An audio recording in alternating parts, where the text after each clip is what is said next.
Les puissances des ténèbres désirent imprimer le sceau de la mort sur tout ce qui est de Dieu. Nous avons des choses semblables qui arrivent dans l'Église. Il ne faut pas longtemps avant qu'Étienne ne soit lapidé et Jacques exécuté. Puis Pierre est emprisonné dans le même but. Mais il fut merveilleusement délivré parce que Dieu avait encore d'autres choses à faire avec lui.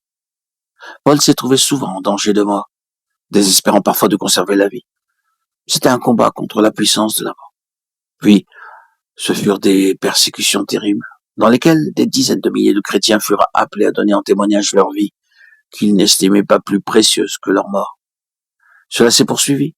Nous sommes dans cette continuation. Peut-être pas dans une période de persécution ouverte, mais ne connaissons-nous pas quelque peu la pression de cet esprit de la mort?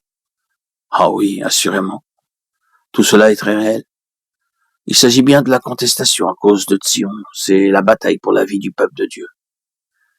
Que le Seigneur nous donne de saisir dans nos cœurs la vraie nature du conflit dans lequel nous nous trouvons. Nous avons peut-être peint un sombre tableau, mis en avant un aspect lugubre. Nous avons été plutôt fermes et sévères. Mais si vous n'êtes pas à même en ce moment par votre propre expérience d'entrée dans ce que nous avons dit, vous arriverez au même constat si vous continuez avec le Seigneur.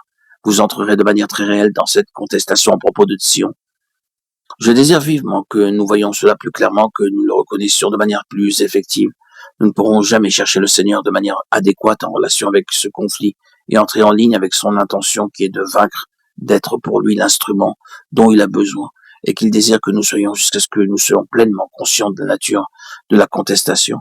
Je me demande si le peuple de Dieu est à certains moments bien conscient de cette contestation et si sa prière est toujours un véritable indice de sa compréhension à cet égard. Je crois que si vous et moi étions convenablement avertis, pleinement conscients de l'enjeu formidable qu'il y a, nous ne pourrions plus formuler de simples prières. Nous ne pourrions plus permettre à de simples mots de sortir de nos bouches, alors que nous appelons cela prier. Nous nous jetterons sur nos faces, étant dans un très grand conflit, du côté de Dieu contre la menace du diable qui cherche à dévorer la vie du peuple de Dieu. Nous ne prierons jamais ainsi, à moins que nous soyons réellement conscients de l'importance de l'enjeu. Tandis que nous pouvons connaître cela de manière spirituelle, il est nécessaire pour nous que nous prenions conscience de ce qui nous arrive et de sa signification.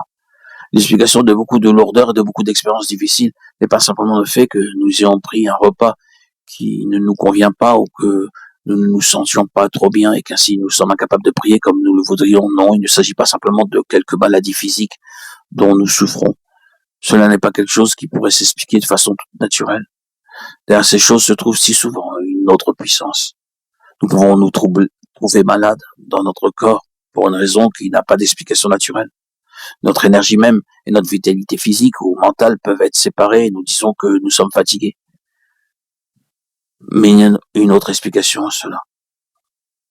L'ennemi se réjouit de ce que nous justifions ces choses par des raisons toutes humaines, alors que nous devrions prendre conscience du fait que l'enjeu est beaucoup plus grand.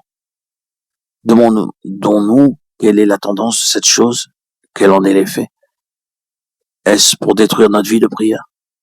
Cela contribue-t-il à nous mettre dans un état de faiblesse et d'inutilité pour le Seigneur?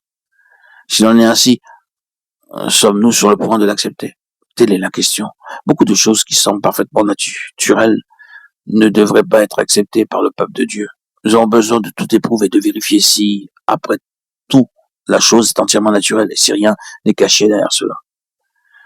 Oh, s'il vous plaît, ne voyez pas le diable avec des cornes, une queue et une fourche, il se dissimule, il couvre ses traces, il vient à vous d'une manière imperceptible en sorte que vous êtes souvent prêt à expliquer tout le trouble de manière tout à fait naturelle, alors que cela dissimule quelque chose d'autre et son but de façon absolue est de vous disqualifier sur le plan spirituel.